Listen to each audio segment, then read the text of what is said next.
As Guru Purnima, this is a day to remember our Gurus who gave us knowledge. In that spirit, we pay homage to Lord Buddha.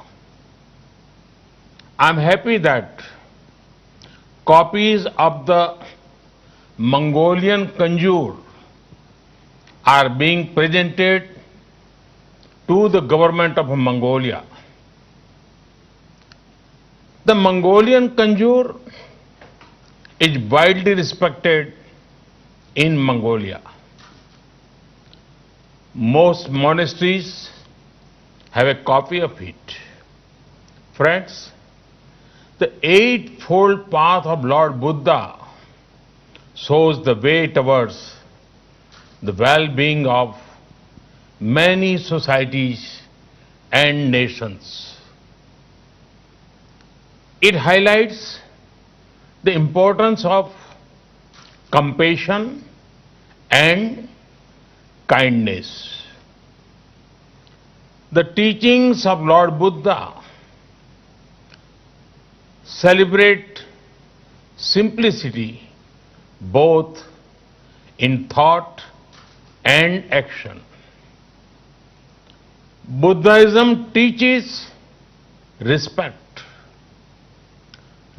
for people, respect for the poor, respect for women, respect for peace and non-violence.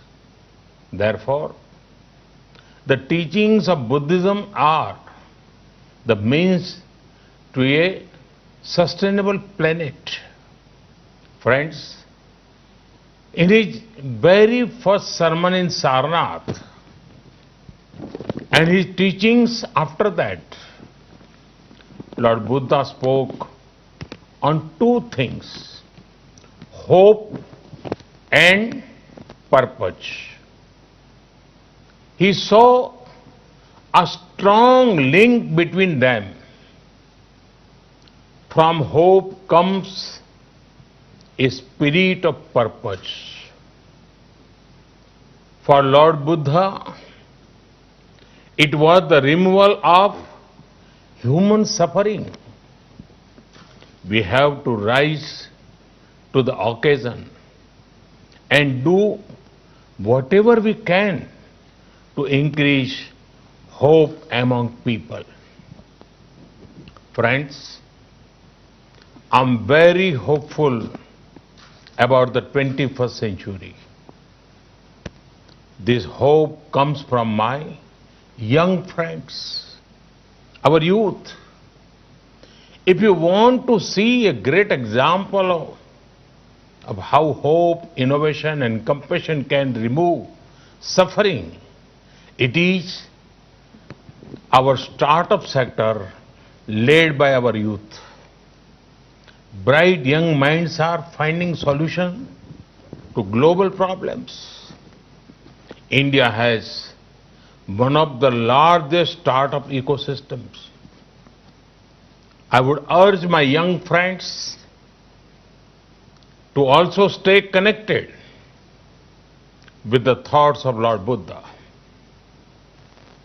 They will motivate and show the way ahead. At times, they will even calm you down or cheer you up. In fact, Lord Buddha's teaching of Appa Deepo Bhavaha, Appa Deepo Bhavaha, be your own guiding light, is a wonderful management lesson. Friends, today the world fights extraordinary challenges. To these challenges, lasting solutions can come from the ideals of Lord Buddha. They were relevant in the past. They are relevant in the present. And they will remain relevant in the future. Friends, it is the need of the hour to connect more and more people with Buddhist heritage sites. We in India have many such sites. You know how people also know my parliamentary constituency of Varanasi. At the home to Sarnath, we want to focus on connectivity to Buddhist sites. A few days back, the Indian cabinet announced that Kushinagar airport will be an international one. This will bring so many people, pilgrims and tourists. It would also generate economic opportunities for many. India awaits you. Friends, once again, my greetings to you all. May the thoughts of Lord Buddha further brightness, togetherness and brotherhood. May his blessings inspire us to do good. Thank you. Thank you very much.